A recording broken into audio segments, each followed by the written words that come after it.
अरे यहाँ से तो जोगी जी को लड़ना चाहिए। गाजीपुर मोदी जी लड़ने बनारस छोड़ के गाजीपुर, इसको लहुरी काशी कहते हैं। उनको भी समझ में आ जाएगा, गाजीपुर बागियों की धरती रही है, क्रांतिकारियों की धरती रही है। तो आपको क्या लगता है कि बीजेपी की सरकार की जो नैया है डगमग है क्या इस समय? देखिए, पब्लिक का ईमानदारी से वोट अगर पड़े तो डगमग नहीं, डूब चुकी है।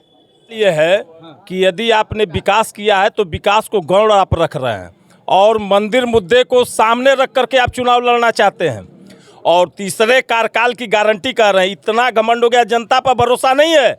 वह कह रहे हैं कि हम तीसरा कार्यकाल भी हम बनाएंगे, 370 सीटें लाएंगे। ये सत्ता हमारे पास, पावर हमारे पास, सारा कुछ जब हमारे पास, तब कैसे जीत लेंगे चुनाव? ऐसा है, सत्ता का दुरुपयोग कितने दिनों तक करेंगे? जब जनता आंदोलनरत होती है तो सत्ता से उखाड़ फेंकेगी। जो वही किसान अन्नदाता जो है सड़क पर उतर करके अपने मांगों को लेकर के आंदोलनरत हैं, क्या आपने किसानों के लिए कर दिया है? तो कह रहे हैं विपक्षियों से प्रेरित हैं ये किसान, झूठो आंदोलन। मैंने जो किसान है वो विपक्षियों से प्रेरित हैं, यानी कोई अपने मांग को यदि करता है वह विपक्षियों से प्रेरित है। कोई सुरक्षा पर सवाल उठाता है वो देशद्रोही हो जाता है। कोई नौजवानों की बात करता है वो देशद्रोही हो जाता है। सबसे बड़े देशभक्त आप हैं क्या? सबसे बड़े किसान हितैषी आप हैं क्या? क्या नाम है? राजन सिंह। राजन सिंह। राजन सिंह नाम है। अच्छा, कह रहे थे कि हम यही लोकसभा की बात कर रहे थे गाजीपुर। अफजाल अंसारी जी को टिकट मिल गया। लोग कह रहे हैं लड़ाई बड़ी तगड़ी हो रही है। कोई कह रहा है विजय सिंह आ रहे हैं लड़ने के लिए, तो कोई कह रहा है सिन्हा जी फिर आ रहे हैं चुनाव लड़ने के लिए। अफजाल अंसारी जी की स्थिति क्या रहेगी? देखिए, अफजाल अंसारी पहली बार लड़े थे चुनाव मनोज सिन्हा जी से, 4 में लड़े थे। 4,37,000 वोट का अंतर था, 3,37,000। और किसी के समर्थन से नहीं, वो समाजवादी पार्टी से लड़े थे बेसिकली। उमाशंकर कुशवाहा भी बसपा से लड़े थे उस समय। तो अब बाकी दल मिल के अगर लड़ते हैं तो कोई लड़ाई नहीं होगी मेरे ख्याल से। अफजाल अंसारी ऐसे भी 2 दलों के संयोजन से अगली बार हैं, है ना, और इस बार तो सुने हैं कि कई दल मिल के समर्थन कर रहे हैं, तो लड़ाई नहीं होगी फिर तो। बसपा तो अलग लड़ रही है। कहाँ बसपा लड़ रही है? अभी तो कोई आधिकारिक पुष्टि है? कोई का नाम बताइए। मायावती जी ने कह दिया कि हम अकेले लड़े। हाँ है, लेकिन लड़ेंगी कहाँ? मायावती जी हैं कहाँ? बसपा तो हमको लग रहा है कि कहीं बी का रोल दिखाएगी। महाराज, आप तो ऐसा कह रहे हैं जिससे बसपा से कोई टिकट ना मांग रहा हो, उनका टिकट नहीं कोई लेने वाला। हाँ, दुकानदारी होती है, कभी कभी बंद हो जाती है। मायावती जी का कोई रोल नहीं रहेगा गाजीपुर? रोल तो है, सरकार के संयोजन में राष्ट्रपति उन्होंने बनाया है, केंद्र में अच्छा खासा रोल चल रहा है उनका, जनता समझ भी रही है। चुप समर्थन भी बहुत बड़ा रोल होता है सर। हाँ। तो आपको क्या लगता है कि बीजेपी की सरकार की जो नैया है डगमग है क्या इस समय? देखिए, पब्लिक का ईमानदारी से वोट अगर पड़े तो डगमग नहीं, डूब चुकी है। क्योंकि सिलेंडर से पब्लिक त्रस्त है। आप क्या करते हैं, देश नीति विदेश नीति, इनकम कितना बढ़ा, ये आम जनता नहीं जानती है, लेकिन ये तो जानती है कि सिलेंडर मुझे कितने का पड़ा। जवाब देते हैं घर तक। अरे पहले भी घर तक आता था, 20 रुपया लगता था। 5 किलो राशन तो फ्री मिल रहा है। कौन कह रहा है 5 किलो राशन फ्री? पहले चीनी तेल ही कांग्रेस के ज़माने से मिलता आ रहा है सर, सन 62 के आसपास से। अब तो तेल चीनी भी मिलता था, ये तो आपने चुरा लिया। और कह रहे हैं फ्री राशन। उस पर झोला जो छपवाए उसका खाली पंजाब का 12 करोड़ कुछ पैसा लग गया है झोले का दाम। वो किसके पैसे? चाय बेच के आया है। चीनी तेल आम आदमी का गायब कर दिया। हमारे ही स्तर के हैं लोग जो कहते हैं कि भीख है। अरे भीख नहीं है सरकार, आपका हिस्सा गायब हो गया तो भीख हो गया, गरीब पाने लगा तो। और आम आदमी जब लेता था चीनी तेल सब कुछ, तो वो अमृत था। अच्छा, ये बात लोगों को समझ में नहीं आती है। बात नहीं है सर। नहीं, सही लोग कहते हैं भीख है, कैसे भीख है? गरीब पाने लगा तो भीख हो गया। नहीं, ये कम किया है कि दिया है? अफजाल अंसारी चुनाव जीत रहा है। चुनाव जीते, देखिए चुनाव जीतने सीट उनकी है, आसानी से है, जीत जाएंगे चुनाव। विजय सिंह आ रहे हैं, लोग कह रहे हैं विजय सिंह के बारे में हम नहीं जानता, हम लोग सुनते थे टॉप 10 वांटेड में। हाँ, अब मान लीजिए नेताओं में उनकी गिनती है, जीते अच्छी बात है, निष्पक्ष चुनाव हो। हाँ, अभी रहे थे लोग के तो मशीन पर सवाल तमाम चल रहा है। ईवीएम पे मशीन कहना है, ईवीएम अब कहना भी वर्जित हो गया है और संवैधानिक शब्द हो गया है। तो कुछ कहा नहीं जा सकता है। अभी तो हरियाणा वाला चुनाव देखिए, पाकिस्तान के तर्ज पर यहाँ भी हो गया। पाकिस्तान वाला पहले स्वीकार किया, यहाँ तो सुप्रीम कोर्ट ने ठोका, तब वो कहा कि हाँ हमने किया था। 8 वोट का हेरफेर हुआ, ऑन द कैमरा नहीं हुआ होता पुष्टि तो नहीं मानता। अभी भी बल दे रहे थे कि नहीं चुनाव रिपोलिंग कराई जाए, क्योंकि हम खेला करने का मौका मिले। क्या नाम हुआ आपका? Om Prakash Pandey, advocate, civil court Ghazipur. Advocate ji. तो मोदी जी और भाजपा का पूरी तरह से लंका लगा के रख दिए, बता रहे हैं कि वो बड़ी बुरी स्थिति। किसकी? भारतीय जनता पार्टी। देखिए, ऐसा है ना कि भारतीय जनता पार्टी जब से सरकार में आई है तो कह रही है कि विकास हम करते हैं। विकास इन्होंने किया है, मैं गारंटी के साथ कह रहा हूँ। महंगाई का विकास इन्होंने किया है, भ्रष्टाचार का विकास इन्होंने किया है, बेरोजगारी का इन्होंने विकास किया है। और मैं तो ये कहता हूँ कि यदि आपने 10 साल में विकास किया है तो विकास के आधार पर चुनाव क्यों नहीं लड़ जा रहे हैं? आप तो रहे विकास के ही आधार पर लड़ रहे हैं ना। तो मोदी जी कह रहे हैं कि हमारी गारंटी विकास की गारंटी। सवाल ये है कि यदि आपने विकास किया है तो विकास को गौण आप रख रहे हैं और मंदिर मुद्दे को सामने रख करके आप चुनाव लड़ना चाहते हैं। आप महंगाई पर बोलिए ना, बेरोजगारी पर बोलिए, कितने लोगों को रोजगार आपने दिया? महंगाई को कंट्रोल करने का क्या आपने जो है साधन, क्या उपाय आपने अपनाया? भ्रष्टाचार की हालत आप देख लें। मैं आपसे निवेदन करता हूं, कचहरी में चले जाएं, सचिवालय में जाएं, एक साधारण व्यक्ति बन करके जाएं, आपको भ्रष्टाचार का एक अच्छा स्वरूप आपको वहां देखने को मिलेगा। तो न भ्रष्टाचार पर कंट्रोल कर पाए। पुलिस के यहाँ यदि आप चले जाइए तो ईमानदारी से यदि कोई व्यक्ति है पीड़ित है, उसका FIR दर्ज होना चाहिए, नहीं दर्ज होता है। पैसे लेकर के अब ऐसे लोगों का जो फर्जी मुकदमे ये लोग दर्ज करते हैं, क्या इस पर कंट्रोल हो पाया है? क्या सही ढंग से जो जनता को न्याय मिलना चाहिए मिल पाया है क्या? और अभी गाजीपुर की बात आपने कहा, अब जाल अंसारी, मनोज सिन्हा, इनकी बात आप छोड़ दीजिए। ये चुनाव लोकसभा का हो रहा है ना, ये तो राष्ट्रीय चेहरे को देख करके हो रहा है ना। तो राष्ट्रीय चेहरे के आधार पर यदि लोग वोट देते हैं तो उस आधार पर भारतीय जनता पार्टी की सरकार असफल है। भारतीय जनता पार्टी की सरकार सत्ता में बने रहने के लिए जितना छल है उसको अपनाने का काम कर रही है। अभी हाल में चीफ जस्टिस ऑफ इंडिया ने जो फैसला चंडीगढ़ के चुनाव में दिया है वह सबसे बड़ा प्रमाण यह है कि ये लोग सत्ता पर बैठे रहने के लिए जिस स्तर पर, निम्न स्तर पर आ सकते हैं, आकर के और सत्ता में बने रहने का प्रयास करते हैं। लोकतंत्र की हत्या, यह शब्द जो है चीफ जस्टिस ऑफ इंडिया ने जो है सुप्रीम कोर्ट ने कहा है, यह हमारे देश का दुर्भाग्य है। इस भारतीय जनता पार्टी के शासन में न्याय देने वाले लोग न्याय की गुहार लगाते हैं।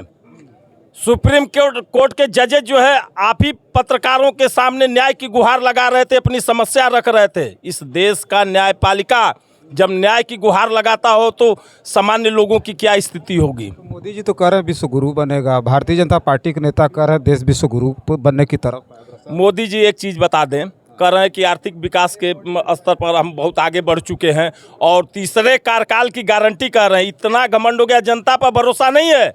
वह कह रहे हैं कि हम तीसरा कार्यकाल भी हम बनाएंगे, 370 सीटें लाएंगे। जनता है आपको 370 अपनी सीटें, 400 के पार एनडीए की बात वह कर रहे हैं। इतना गारंटी अभी जनता ने आपको वोट नहीं दिया और 370 का आंकड़ा आप निकाल पा रहे हैं।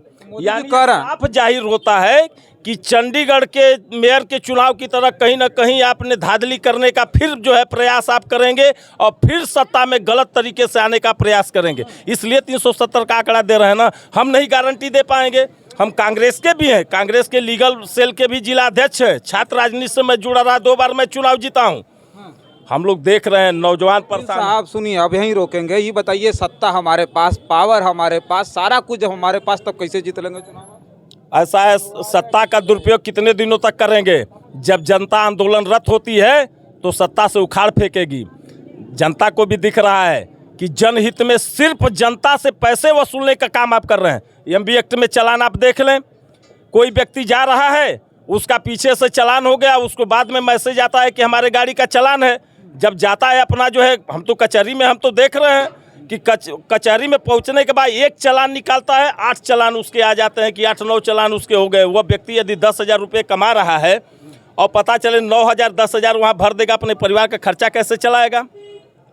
तो एमबी एक्ट के माध्यम से भी कानून भी ऐसा बना है जो जन विरोधी है। जनता से सिर्फ लेने का काम कर रहे हैं, जनता को देने का काम नहीं कर रहे हैं। अभी हाल में परीक्षा हुआ है, आप देख लें तमाम ऐसे लोग हैं। ये भारतीय जनता पार्टी की सरकार कहती है कि हम जो है स्वच्छ जो है परीक्षा कराएंगे, इसमें कहीं से कोई भ्रष्टाचार, कोई ऐसी गलती नहीं मिलेगा। आपके सामने प्रमाण है। तमाम नौजवान फार्म भरते हैं, पैसा लगाते हैं, पता चलता है परीक्षाएं निरस्त हो जाती हैं, फिर से फार्म भरेंगे, फिर पैसा लगाएंगे। तो नौजवान भी आपसे सुरक्षित नहीं है, नौजवानों का भविष्य सुरक्षित नहीं है, किसान सुरक्षित नहीं है। किसान को आप कहते हैं कि इतना हम लाभ पहुंचा रहे हैं, किसानों को लाभ पहुंचाएंगे और किसान आंदोलनरत होंगे। और आप एमएसपी की बात यदि करते हैं तो आप ये बता तो दीजिए किसानों को कि एमएसपी देंगे कि नहीं देंगे, और कब देंगे, कब देंगे, या देना चाहते हैं कि नहीं देना चाहते हैं। किसान आंदोलनरत है, जो हमारे पेट को भरने का काम करते हैं, वह रोड पर आज आंदोलनरत हैं, खेतों में अनाज उपज करते हैं, हमारे पेट को भरने का काम करते हैं, हम उसी पर निर्भर हैं। आज वही किसान अन्नदाता आज जो है सड़क पर उतर करके अपने मांगों को लेकर के आंदोलनरत हैं। क्या आपने किसानों के लिए कर दिया है? तो कह रहे हैं विपक्षियों से प्रेरित हैं ये किसान, झूठो आंदोलन। मैंने जो किसान है वो विपक्षियों से प्रेरित हैं, यानी कोई अपने मांग को यदि करता है वह विपक्षियों से प्रेरित है। कोई सुरक्षा पर सवाल उठाता है वो देशद्रोही हो जाता है, कोई नौजवानों की बात करता है वो देशद्रोही हो जाता है। सबसे बड़े देशभक्त आप हैं क्या? सबसे बड़े किसान हितैषी आप हैं क्या? किसान मांग रहे हैं एमएसपी, आप दे दीजिए, दे दीजिए ना कि हम एमएसपी दे देते हैं। नहीं देंगे।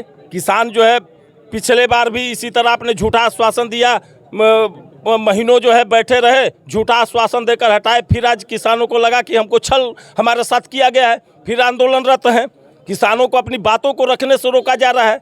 भाई लोकतंत्र है, आप उनके मांगों को नहीं मानेंगे, वो दिल्ली जाएंगे, वो कहते हैं कि हमको जगह दीजिए, हम अपना विरोध प्रदर्शन अपना शांति तरीके से करेंगे। किसानों के खिलाफ सरकार काम करे तो क्या लगता है कि कांग्रेस आएगी तो समर्थन में काम? एक चीज़ आपको बता दें, भारतीय जनता पार्टी यदि ईमानदारी से जनता इसको हरा रही है, कहीं ना कहीं जो संदेह है, आप कहेंगे कि अधिवक्ता हैं, कानूनी दायरे में आप बात करें, लेकिन जो संदेह है मैं आपको बता दूं कि ईमानदारी से यदि चुनाव हो जाए तो भारतीय जनता पार्टी हार जाएगी। कहीं ना कहीं छल हो रहा है, कहीं ना कहीं धोखा हो रहा है। इसका सबसे अच्छा उदाहरण जनता के सामने चंडीगढ़ मेयर का चुनाव जो है साफ साबित करता है। और सुप्रीम कोर्ट को कहना पड़ा कि लोकतंत्र की हत्या है। यदि विपक्षी कहते तो सवाल खड़ा करते कि यह लोकतंत्र को कहते हैं कि हत्या हो रही है, जबकि लोकतंत्र को हम सुरक्षित रखे हुए हैं। लेकिन सबसे बड़ा प्रश्न चिन्ह जो है सुप्रीम कोर्ट ने जो है खड़ा किया है कि यह लोकतंत्र की हत्या है, खुलेआम हत्या है। चलिए जो है हम चर्चा कर रहे थे, एक लोग और हैं चर्चा कर रहे थे। क्या नाम हुआ आपका? अरविंद कुशवाहा नाम है हमारा। गाजीपुर में अफजाल अंसारी जी को टिकट मिल गया है और बगल की ही सीट है, बगल से प्रधानमंत्री जी चुनाव लड़ रहे हैं बनारस से। तो यहाँ तो जबरदस्त असर होना चाहिए। हम देख रहे हैं विरोध हो रहा है भारतीय जनता पार्टी का। यह सीट ही गाजीपुर की ऐसी है कि किसी की बपौती नहीं है कि बगल में रहेगा तो उसी की हो जाएगी। जो जनता के दिलों पर राज करेगा वो चुनाव जीतेगा। जनता के दिलों पर कौन राज कर रहा है? अफजाल अंसारी। अरे तभी तो चुनाव जीते। पूरे भारत में मोदी लहर थी। बाहर के लोग तो कह रहे हैं माफिया है।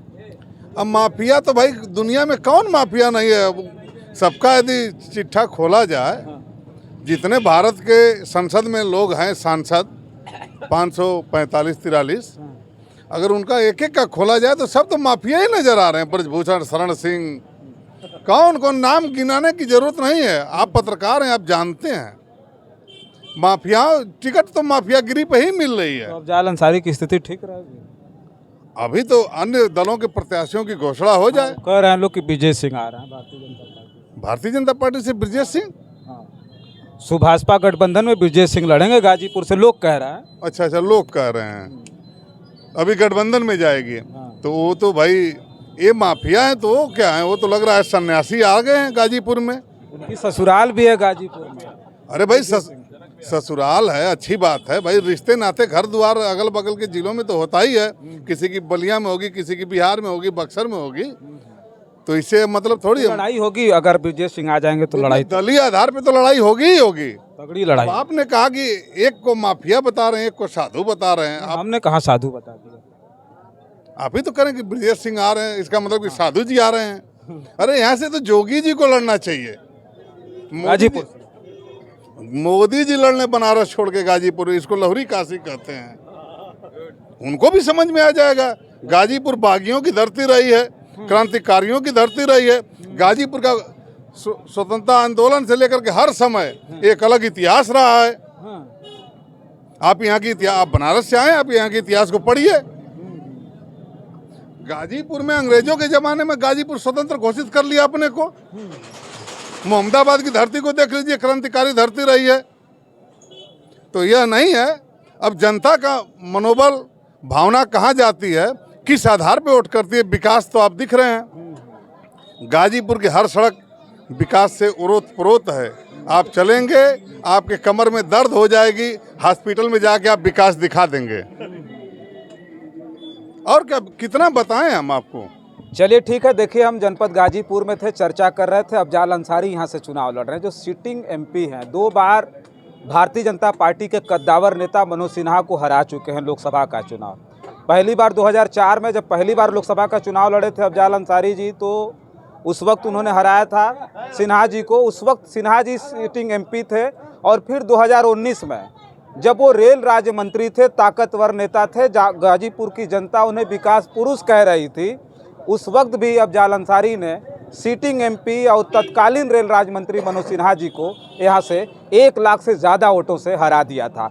आज उसी गाजीपुर के इस सीट पर, गाजीपुर की लोकसभा सीट पर हम चर्चा कर रहे थे। बहुत सारे लोग थे और सबसे हमारी चर्चा हुई। कुछ अध्यापक थे, तो कुछ अधिवक्ता थे, कुछ आम लोग थे, कुछ नेता हैं।